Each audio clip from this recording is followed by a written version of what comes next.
Winnipeg is a city where every dollar counts. People here work hard, pay their taxes, and expect that money to be used in ways that make life better for everyone. Fixing roads, improving schools, supporting communities. But sometimes those dollars don't go where they should. Sometimes they disappear into projects that spiral out of control, costing more than anyone expected and leaving taxpayers shaking their heads. One of the clearest examples of that is the story of Winnipeg's police headquarters. What started as a plan to give the police a modern home ended up turning into one of the city's most controversial and expensive projects.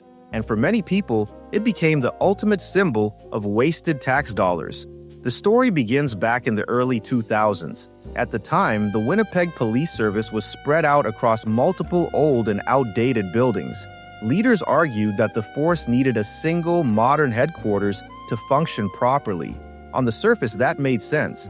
Winnipeg was growing, policing was changing, and a central HQ seemed like the logical next step. So the city decided to move forward with the idea of converting the former Canada Post building at 245 Smith Street into the new headquarters. It was pitched as a practical solution, not glamorous, not flashy, just a project that would bring efficiency and modernization.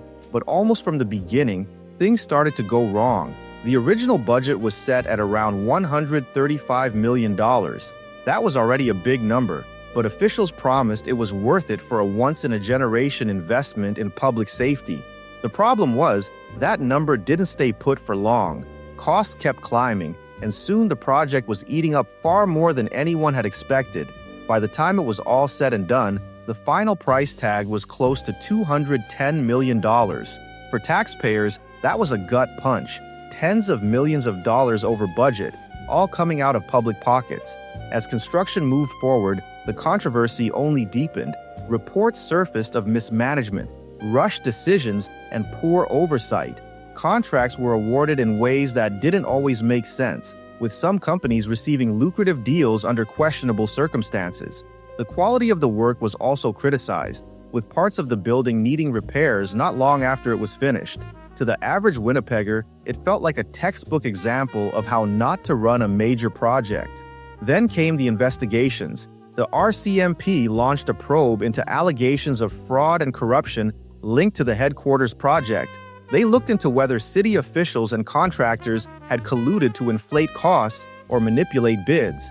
The investigation dragged on for years, costing even more money and leaving a cloud of suspicion hanging over City Hall. While some charges were laid against individuals connected to the project, many Winnipeggers were left feeling that justice was never fully served and that accountability fell far short of what it should have been. For ordinary residents, the frustration wasn't just about the money, though that was a big part of it. It was about trust. When you hand over your tax dollars, you expect them to be handled carefully. You expect city leaders to fight for value and to make decisions that benefit everyone. Instead, many people felt like their hard-earned money had been wasted on a project that became bloated, controversial, and tainted by scandal. The Winnipeg Police Headquarters debacle also raised bigger questions about how the city handles big projects in general. Why weren't there stronger checks and balances in place? Why did the costs spiral so far out of control without anyone stepping in sooner? And why did it seem like those at the top were never fully held responsible for the mismanagement? These questions didn't just fade away once the building was finished. They lingered, shaping the way people looked at future projects and fueling skepticism about how City Hall operates. What makes this story stand out is how much it symbolized for Winnipeg. This wasn't just about one building. It was about how easily public money can be mismanaged, how quickly costs can balloon when oversight slips, and how damaging it can be when trust between a city and its people breaks down. The headquarters itself may function as intended today, but the story of how it got there remains one of the city's most infamous scandals. Even years later, Winnipeggers still bring up the police HQ when talking about wasted money. It's become shorthand for government mismanagement, the project people point to when they ask, "Where are my tax dollars really going?" And that's the lasting damage of a scandal like this. Once public trust is broken, it's incredibly hard to win back. So, how were Winnipeg's tax dollars wasted on this controversial project? The simple answer is through runaway costs, questionable contracts, and a lack of accountability. But the deeper answer is that the project revealed cracks in the way big decisions were made.